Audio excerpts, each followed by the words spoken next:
What is this jet stream? And is it a superhighway for bugs? That's what we're going to talk about today.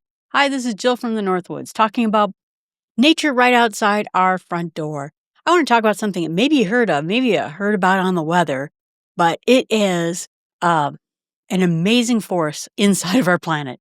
It is something as invisible as the wind, but can move storms, bugs, airplanes across the planet. And we're talking about the jet stream. It's this powerful ribbon of wind that is over our heads and shapes much of what's going on down here on Earth. Now, imagine a tiny insect flying hundreds, maybe 1,000 feet up in the air, and it is trying to make it someplace else. It has the intention to go someplace more habitable during the current season that it's going to. Catching a ride on a current that helps carry things across the continent. And that's the same idea that helps explain how birds migrate, how storms steer, how pilots plane flight routes during their time, and how I could get home in California probably in like 3.5 hours while it took me about nearly 5 to get there. The jet stream plays a role in all of that. Now, the jet stream is a narrow band of air in the upper atmosphere, mostly in the upper troposphere. We'll talk about that, which is about 30,000 to 39,000 feet above sea level, about 5 to 9 miles up there.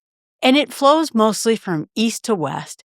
And it is the difference between temperature areas, pressure boundaries, the cold polar air up in the north, the warmer air down to the south. And there's actually multiple jet streams, but the two main ones in my hemisphere, my neck of the woods, is the polar jet stream. It's stronger, more active, and found near the boundary of cold polar air. Then there's the subtropical jet stream, located closer to the equator. It's higher up, but usually weaker. It doesn't have that same punch that the northern jet stream has. These bands vary within season to season and then can shift either north to south or even bend across the United States. And I bet you the same thing is happening over in Europe and Asia as well. It's strongest in fall and definitely winter and then even spring. So basically not summer. But that's when we have these huge contrasts of air between warm and cold. And that's what forces the jet stream into its highest position. So if you think about the jet stream, maybe like railroad tracks in the sky that guides storms across from east to west, that's where the jet stream is, and that's how weather usually follows as well. That's why when your local weather person might say something like, the Alberta Clipper that's diving down from Canada, well, that's the jet stream pulling that storm down along its path. In summertime, it tends to move farther north, letting the warm air dominate. And in wintertime, it often dips down, bringing snowstorms and frigid air right into my doorstep. I live in the North Woods. I've seen it happen many times, but maybe your doorstep too. The shape of the jet stream matters also. It sometimes forms big loops or waves, and those waves are called the Rossby waves. They can form into all sorts of different shapes. They can form something called a blocking pattern, and that's where the way the jet stream is, it actually stalls all the storms. So if there's a heat wave out west in California and a cold air bubble here in the Midwest, and maybe it's warm and rainy on the East Coast, it just seems to continue. That weather pattern, whatever gets stuck in this blocking low, that's what you're stuck in for a couple of loops. And that might mean that you're there for a week, for two. I've seen it happen for a long time, not getting out until a stronger weather pattern comes along and then pushes it out. So a blocking pattern is one of those formations that it can do. Another one you might see, I mentioned, are the Alberta Clippers, and those will come down from probably mid-United States from Canada, bringing that cold polar air down and then whooshing it out sort of towards the middle of the state and then pushing it out towards the coast. That's when my neck of the woods gets very, very cold. I've seen minus 20. It was interesting because I've lived in this house for 20 years. Let's say, about 20 years. No, 30 years. And I never had my pipes freeze. And then we got into that pattern where we were getting that polar vortex, where it was dumping Arctic air right on top of where I'm at. And suddenly my pipes were bursting. And what happens when the pipes burst is that you have water inside the pipes and then they freeze, it expands and pushes the pipes out until they snap. Cost you a couple $100 to have someone come and fix that. It happened 3 times that year, and it was all because of the position of the jet stream and how it was just dumping that polar air right on top of me. So that's some of the ways that it can happen. And there's many different weather patterns that can form because of the shape of the jet stream. But, bugs and birds sort of use it too. And that's where it gets even neater, because the birds and insects don't fly into the jet stream itself. Remember, it's like 30,000 feet. It's far too high. It's far too cold. But they do take advantage of the strong currents below it. Those are often called low-level jets.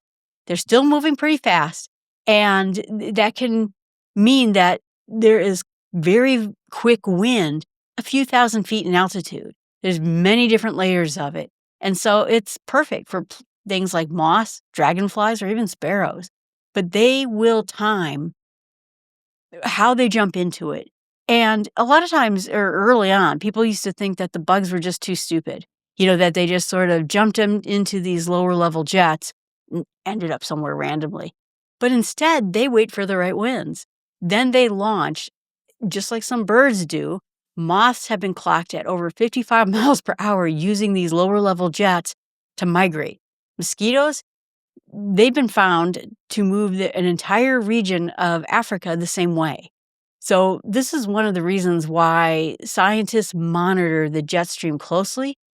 Not just in our case, because we want to know when the birds are coming or how migration is going or are birds getting off track, but it allows scientists in Africa to monitor the spread of diseases too.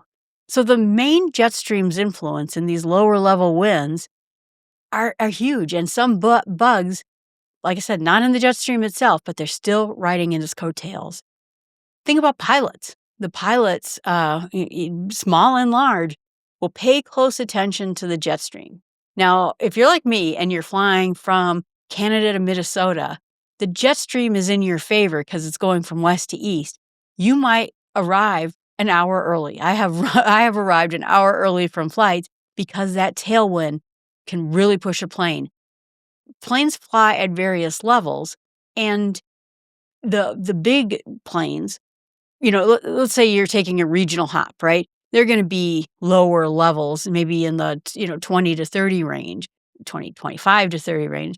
But the big, Delta, United, American, they're up at 34,000 feet. So they're directly in that same area as the jet stream. You're going west to east, it's in your favor. That's going to be great. But think of it this way. If you're flying against it, that may mean you're going to take more fuel. It's going to take you longer. And if the jet stream is really strong and giving a lot of turbulence back, it can actually make the flight quite bumpy. So pilots now plan around routes to avoid it or try to catch it, depending on which way they're trying to go or how much turbulence is involved or storms are involved. And using the jet stream wisely saves time, fuel, money. That's why it's so important to airlines and meteorologists. And to avoid the effects of the jet stream, pilots will also use that as well. And the weather itself causes the jet stream to change, to shift, to wobble just a bit. That can cause the jet stream to get unpredictable, slow down, and its waves become more unstable. Sometimes I think that's why the weather forecasters have such a struggle. They say, well, it's either that we're going to get a lot of rain or it's going to be super dry. Well, yeah, it's probably going to be one of those two, but they're not sure where the jet stream is going to go. It could mean as the jet stream wobbles, there either will be longer periods of drought or longer periods of rain. And like I said, those wobbles then can take a longer time for the weather to shift and cause someone to get stuck inside of a certain weather pattern. My favorite time of year is watching the birds. And you can guess from how many times I talk about birds. But watching the jet stream, my friend and I pay attention. Because when a big storm system is coming in, let's say this time of year, when those clippers start coming down, the birds are going to head out. They're going to head down south, taking use, just like an airplane, of that saved energy so that they can make a good amount of distance at a higher speed going the direction they want to go. Vice versa in the spring, when it's now set up differently and there's going to be a big push up northwards, those birds are looking out to see when they can come up north using less energy by using the lower level jets underneath the jet stream. So my friend and I use that so that we can predict when is going to be a good day to go out and look for birds. We've had some success in spotting sparrows this year. What we call boreal sparrows came down this week. So my friend and I got out early on Saturday, saw all of them, the white-throated sparrow, the white-crowned sparrow, we had juncos. They all arrived because of a good wind shift. So the birding increases our chance when we pay attention to the weather. Or, like I said, waiting for the next storm. Should I go ahead and get ready for a big, gigantic storm? Or is it going to be mild? I look to the jet stream forecast to see that. It's not just Earth that has jet streams. Other planets have them as well. Jupiter's massive storm bands shape that gigantic storm that we see, that big red storm that we see in telescopes on it. It tells us this phenomenon is not just an Earth thing. It's a planetary balancing act. Ours comes about because our planet spins. All the other planets spin as well. When you get the right formula in place with the different degrees of temperature based on the poles, based on the center and the equator area, you're going to get a jet stream. So I guess my suggestion to you is, or challenge to you, is the next time you catch your local weather, do they mention the jet stream? Do they talk about where it's positioned? Is it curving? Is it splitting? Yep, they can split too. Or is it blocking, getting stuck into a place? So if we start thinking of it as a river in the sky, moving hot and cold, storms and calm, you'll get an idea about what's going to go on with your weather in your type of area, just like the pros do. The jet stream might be invisible to us, although you can see the clouds getting ripped apart when you're up in a plane up at 34,000 feet. But its effects from down here are not invisible. They shape global weather. They help everything migrate across this planet. And it's one of the most unappreciated forces on Earth. The more we understand it, the more we can prepare for what's going to happen next, whether it's packing an umbrella, watching for migrating birds, or just being curious about what the wind is doing right above us. All right, everyone, thanks so much. I appreciate you watching. If you have anything that you'd like to say to me, do put comments right here in the channel. Have you noticed the jet stream? I would love to hear about it. Or you can email me at jill@startwithsmallsteps.com. Thanks so much. Have a great day.